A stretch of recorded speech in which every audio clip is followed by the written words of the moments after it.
You want a drink before we get started? Yeah, I'd appreciate that. Oh, Too sweet? that's perfect. Good. I'm sorry about this. Can I maybe just use your bathroom? Okay. Sure. You can come in. What happened? You passed out. Hey. What are you doing? Room service.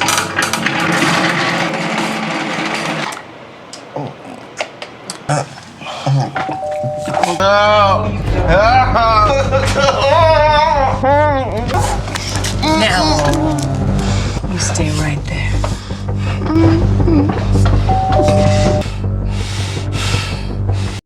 What if the perfect stranger you invited into your home was actually your worst nightmare? After a brutal attack leaves a quiet nurse traumatized, she begins to rebuild her life, but something inside her has changed, and when her attacker unexpectedly returns, she decides to face him in a way he never saw coming. But how far will she go for revenge? And who will become the real victim? The film opens with Miranda supervising a surgical procedure at her workplace. After the surgery concludes, she engages in a conversation with her friend and fellow nurse, Nancy. During their discussion, Miranda expresses her desire to transfer to a surgical nursing position. Nancy also mentions the blind date that Miranda is scheduled to attend, which Miranda downplays, insisting it is not significant. Wait, I heard that you are going out on some kind of blind date. I mean, really? You're keeping that from me? It's nothing, really. It is big news, and I feel a little left out. Well, Nancy, the way big news travels around here, I'm sure you'll hear all about it.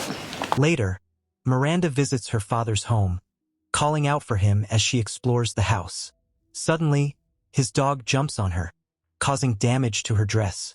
When her father arrives, Miranda refers to the dog as stupid, but her father clarifies that the dog is simply being protective.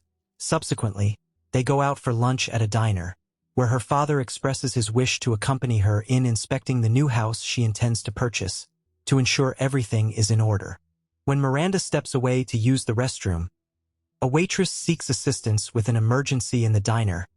Miranda rushes, inadvertently colliding with a busboy on her way out. She successfully performs an emergency tracheostomy to provide aid. Miranda, somebody's choking. Sorry. Okay, sir, the Heimlich maneuver isn't working. I'm gonna help you. Someone give me a steak knife. Need a straw?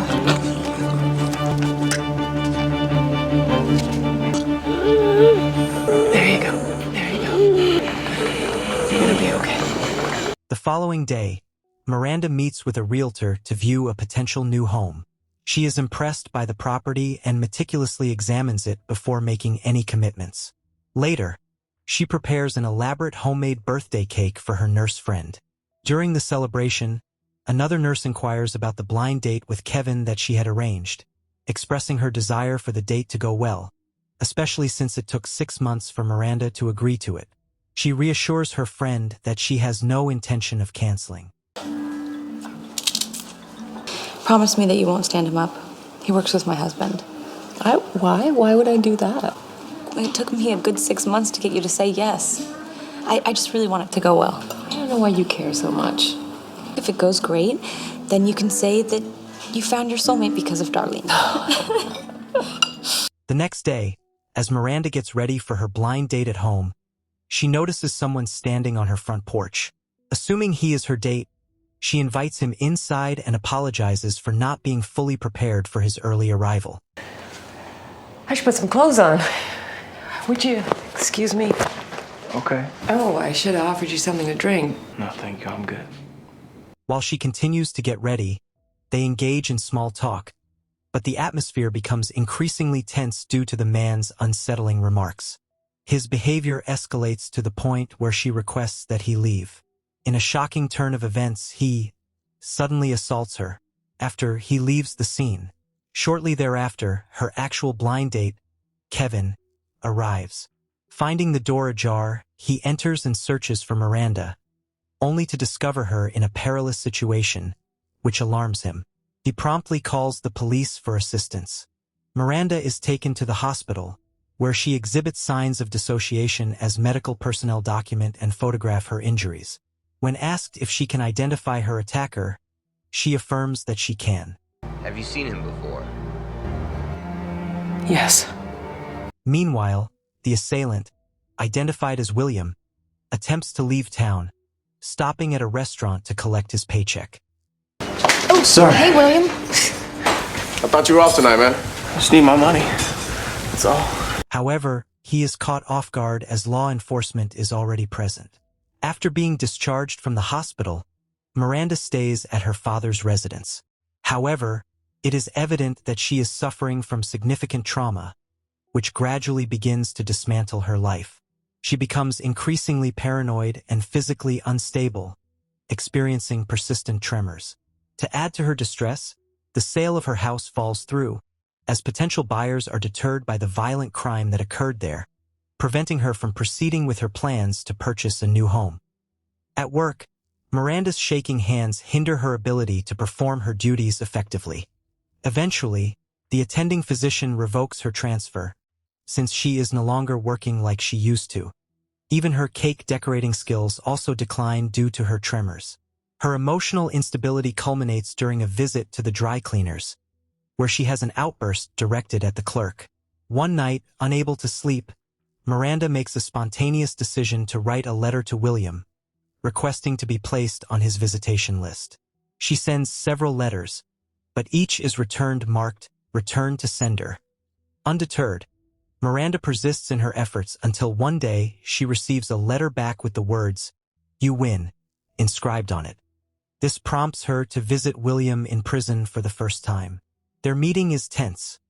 Miranda remarks on his changed appearance and inquires why he agreed to see her. He explains that it was an impulsive decision, akin to other poor choices he has made. Miranda confesses that she did not come with a specific plan but wanted to see if she could look him in the eye without fear. William asks if she still resides in the same house. Miranda shares that she was unable to sell it and has opted to make improvements instead. He repeatedly apologizes, admitting that he was struggling at the time of the incident.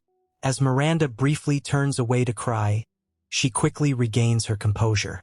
Their conversation is cut short as their time together comes to an end.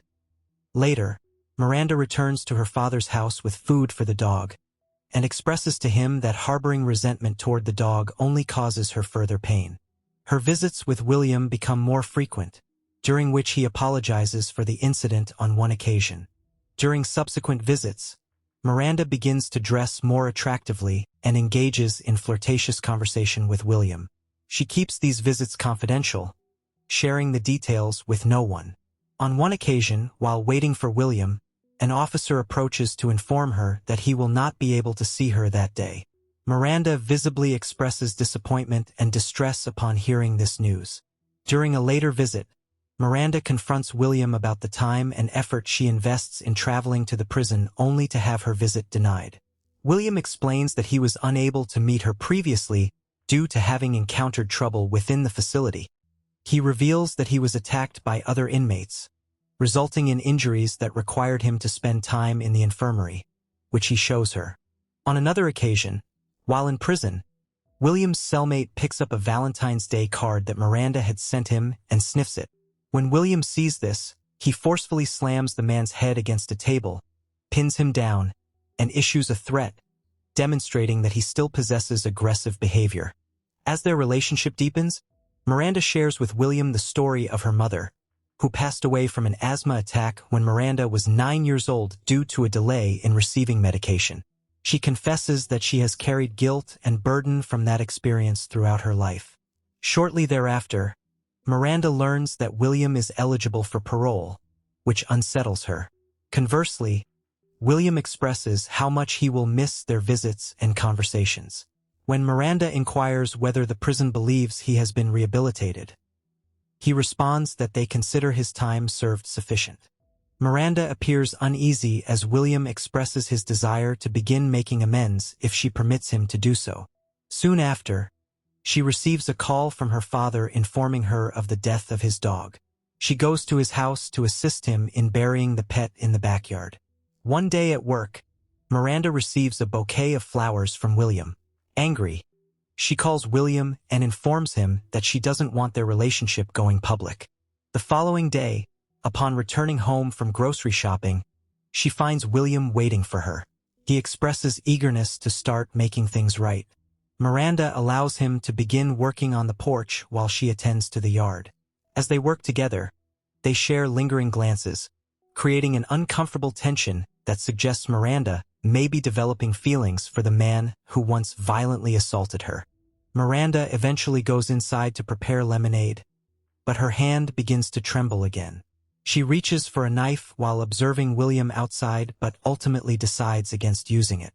Later, William requests permission to return and repair a significant hole in the porch ceiling.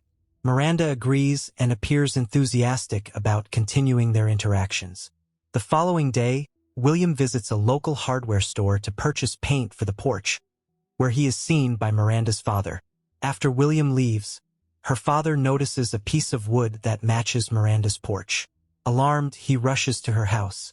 Upon arrival, he confronts her with anger, questioning why she continues to allow William into her life. Miranda argues that she believes engaging with him is a healthier way to address her past trauma. This conversation leaves her father feeling disappointed, and he departs. Later, Miranda calls William, inquiring about why he didn't show up. He explains that he did come by but remained across the street due to witnessing the confrontation with her father. He suggests that it may be best for him to refrain from visiting her in the future, gauging whether she wishes for him to stay away. The next day, William returns to continue his work on the porch. Shortly after, he begins to feel unwell and requests to use Miranda's bathroom. She hesitates and asks if he can make it home instead, but he insists he cannot. After a brief pause, she permits him inside. Once the door closes, a loud thud is heard. Subsequently, William is shown lying on a bed in Miranda's basement. Miranda is present, dressed in a white dress, as if preparing for a date. William asks what happened, and she informs him that he passed out. She finally reveals that she has never forgotten the assault. William struggles only to find that he has been tied. Miranda discloses that she poisoned the lemonade with antifreeze during each of his visits to work on the porch, and admits that she tested the method on her father's dog, which she openly confesses to hating. While checking his belongings, she discovers that William had been carrying protection in anticipation of an opportunity. She then administers further drugs to him, causing him to lose consciousness. When William regains consciousness, he finds Miranda playing air hockey nearby, seemingly unfazed. She tells him that after the assault, she developed a severe twitch in her hand, but currently the twitch has vanished. William insists that she is not a killer and would never allow him to die. Miranda responds by revealing that she allowed her own mother to die, suggesting that she was present during her mother's asthma attack and chose not to administer the necessary medication. It becomes evident that Miranda has conducted a medical procedure on William, rendering him alive yet completely powerless. Although the film does not explicitly depict the nature of her actions, we shall assume his member has been severed. When Miranda instructs him to look at himself, he screams for help. Later, Miranda visits her father, who remains angry and disturbed. They engage in conversation, during which she reassures him that her association with William has concluded. She indicates that William will no longer be a presence in their lives, implying that she has permanently resolved the situation. Thanks for watching. Subscribe for more recaps, and don't forget to like and leave a comment below.